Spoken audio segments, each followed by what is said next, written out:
You mentioned BYU. BYU's in a really interesting spot now, given circumstances. Yeah. Like I said, I do tend to trust That's a pizza in dough alarm. Excuse me. Continue. I do tend to trust in Kalani Satake. I like Kalani Satake. Yeah. Burning question is, who's playing quarterback, Dan?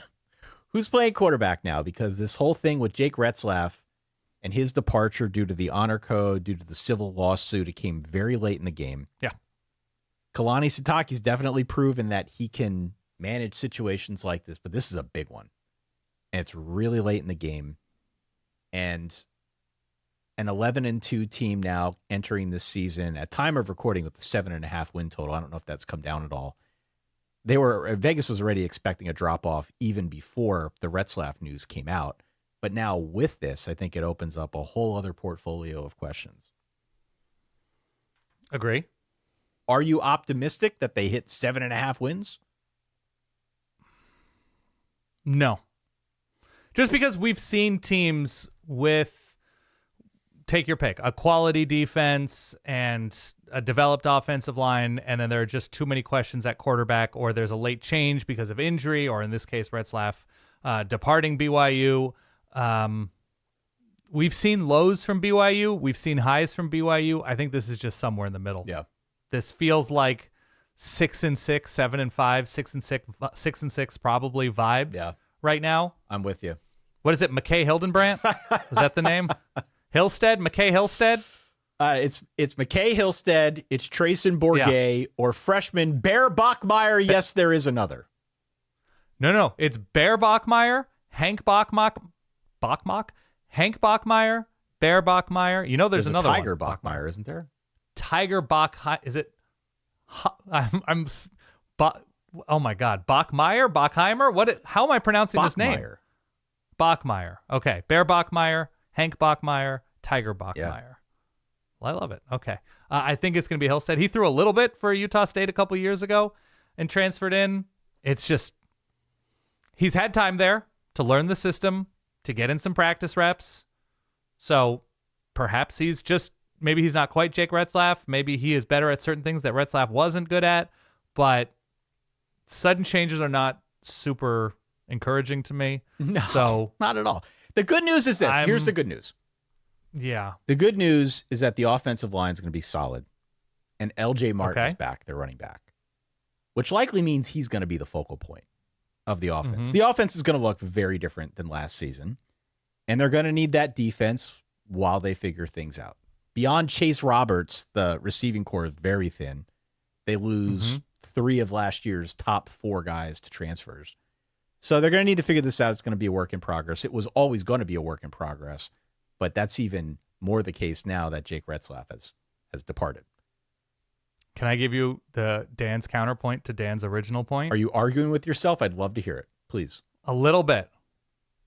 The first 75%, 2/3 of their schedule kind of rules. It's great.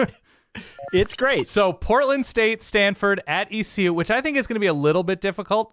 Just, I don't know, traveling kind of across the country. At Colorado, we'll see what the buffs are then. West Virginia's starting all over. Arizona's got a lot of questions, and it's Tucson, but it's into October. The Holy Wars at home. Yep. There's the meaty middle there. Utah, at Iowa State, a bye, at Texas Tech, TCU. Yep. That's really going to stress things. But are you going to be crazy surprised if they start the season 5-1, 6-0, and they're merely above average doing so? Maybe not. Super surprised. It's going to be another one of these BYU seasons where, we know Chase Roberts, we know LJ Martin, we know they're going to get theirs. But otherwise, there are going to be a lot of contributors on this offense that nobody knows about. Nationally go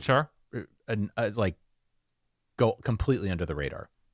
And they will find a way to play as a team and win 7 games. I'm kind of with you. I think they're the rare team that is going to have more wins than the appropriate number that describes what kind of team they are. 7-8 wins is not out of the question, looking like a 6-6 team. And we see that every year. We do. By the way, this defense was statistically the best in the Big 12 last year. Now, it lost a bunch of starters. I had Utah slightly above them. But it was up there, right? Yes, for sure. It was up there by whatever count. They were one of the best. They went hard after replacements. They did lose starters. I think the linebacking core is still loaded. They gutted Colorado in the bowl game, did they not?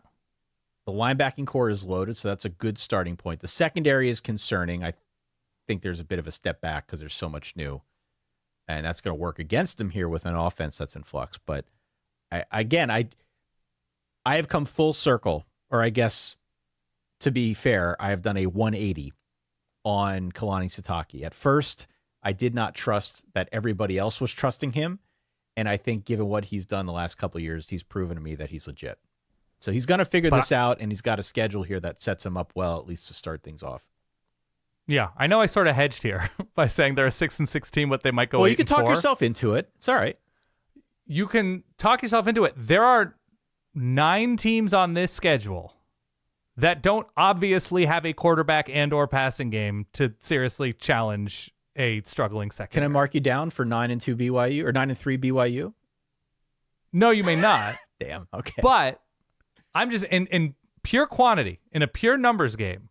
Portland State, Stanford, ECU, Colorado, West Virginia, Arizona, Utah, Cincinnati, UCF are not obviously taking advantage of a green secondary. ECU could. ECU's got a good passing attack this year and should have a good offense. There are questions that need to be answered about ECU, but okay, that's interesting. And that's on the road. Interesting to me. They're flying cross country to play against ECU. Kattenhauser backed up by Mikey Wright. Man, these guys. I can't wait. You could tell me Cole Stout is on a roster somewhere. I'm like, all right. I actually know that he's not because I this is something separate. Little sidebar here. When we were doing the ACC preview, I like to remind myself of position coaches sometimes to be like, oh, yeah, this guy's there and he's good with whoever or coordinators, what have you. Dabo Swinney employs every single former Clemson player who wants a job. If you look at the analyst list for Clemson, it's like, oh, right, that guy. Ooh, yeah, that guy. Yes, of course, that guy. There, and Cole Stout is one of them that is employed by Clemson. You know one that I saw? Taj Boyd's on there. Who else? Taylor Mays is the safeties coach for Washington this year. Do you remember Taylor Mays and all the hype around Taylor Mays? Of course I do. He's from Seattle. Yeah. When he was at USC, he was all the rage. Yep. All right. So we're going to, 7-5? We feel good, 7-5. We've talked ourselves into it. I think in that zone. What's the number again? The over under 7.5. Okay. I don't hate taking the under because of the change. But again, I'm going to hedge and say there's 9 teams on there who might not even come close to dicing up this defense. So